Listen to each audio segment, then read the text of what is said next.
Om Gam Ganapatye Namaha, Kaliyugada Kalpataru, the fifth delight, Shri Raghavendra Gurusarvabhauma. Chapter 94. Mangalsutra saved, joy restored. With eagerness to quickly reach Kumbakonam, Gururajaru travelled with lightning speed and reached Ramapura, a Brahmin agrahara in the Chola region. As part of his Digvijaya, that is spiritual conquest, there, owing to the request of the disciples and devout people of the area, Sriyavaru had to stay for 2 to 3 days. Among those serving Sriyavaru was a young man named Guru Venkata, 28 years old, who had been serving as a doorkeeper with reverence and devotion for 4 to 6 years and had earned the blessings of the Guru. He was studying the Vedas and Vedanta Shastras under Sri Lakshmi Narayanacharya, the spiritual son of Sri Padangalavaru, and because of his humility and scholarship, had won the affection of everyone in the Matha. By divine will, Guru Venkata was engaged to a girl named Mangala, the daughter of a householder from the same agrahara. Now the girl had come of age. Seeing that their son-in-law was in the presence of the Guru, the girl's parents approached Sriyavaru and with his permission took Guru Venkata to their home to conduct the marriage. The next day, the Guru graciously came to their house and received Pada Puja, that is ceremonial washing of the feet, from Guru Venkata and Mangala, and bestowed his blessing, saying, "May you have a long life.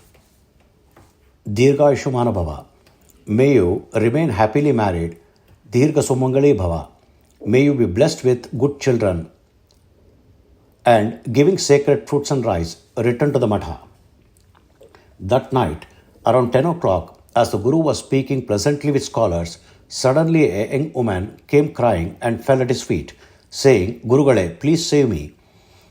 Sriyavaru, recognizing her as Mangala, the wife of Guru Venkata, and asked gently, "Dear girl, one who should be with her husband, why have you come here? What is the cause of your tears?" Just then, Mangala's parents also arrived. Crying, Mangala said, "Guruvarya, where is my husband now? I am unfortunate. This morning you blessed us with long life and a happy marriage. Has that now become false? Swami, give me the boon of my Mangalsutra, that is married life, and protect me." Saying this, she bowed with grief. Hearing her words, Gururajaru was shocked and said, "Shantam Papam, dear child, what are you saying? Tell me clearly." Mangala's father stepped forward and explained, "Swami, tonight after performing the arti, we sent our daughter and son-in-law to their room. As our son-in-law entered the room, he stumbled and hit the door, receiving a heavy blow to the head. He collapsed to the floor. We panicked, poured water on his head, and administered some remedies. Still, he did not regain consciousness. We called the doctors. After examining him, they said it is difficult for him to regain consciousness. He is either already dead or will pass away within the hour."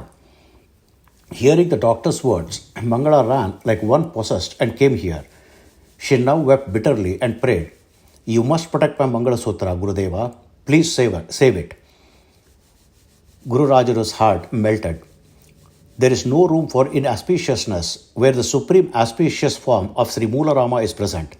Sri Harivayu will ensure our blessings come true. "Do not worry," he said. Then, sitting in Padmasana, he touched his heart with his right hand and entered deep meditation. After a short while, the Guru opened his eyes and said, "Dear girl, our blessings have not gone in vain. This is an instance of untimely death that has occurred, and it is the result of past karmic sins. Guru Venkata will survive, do not worry." Saying this, along with his disciples and staff, all bearing danda and kamandalu, the Guru proceeded to the house of the family. There, seeing the body of Guru Venkata lying on a mat, Sriyavaru looked over him, sanctified water in his kamandalu and sprinkled it over the body. Then, with his divine nectar-like hand, he touched from the head down to the heart 3 times.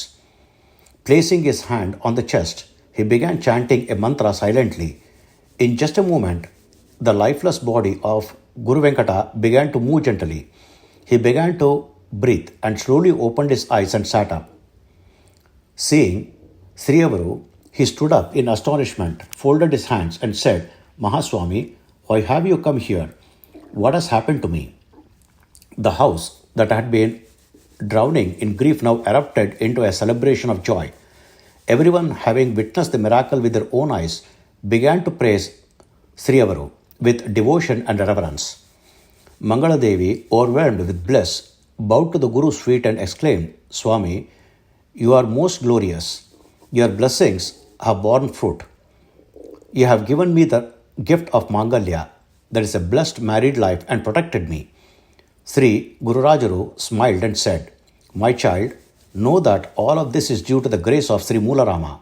You both, husband and wife, will live joyfully for a long time and be blessed with children and grandchildren. He then departed victoriously.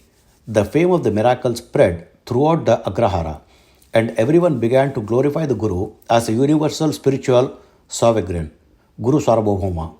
After completing this part of his Digvijaya, the Guru entered the region of Cholamandala. From afar, he had darshan of river Kaveri and was filled with divine bliss. As Gururajaru entered the kingdom of Tanjavur, all the people were overwhelmed with joy. 12 years prior, the people had suffered from a great famine. The Guru had, by his grace, relieved them of the suffering and performed miracles, so the people now regarded him as their guardian deity. Wherever the Guru went, villages were decorated with plantain arches and flower garlands. Thousands welcomed him with great celebrations and honors. From the poorest farmers to the most learned scholars and wealthy people, all offered him service.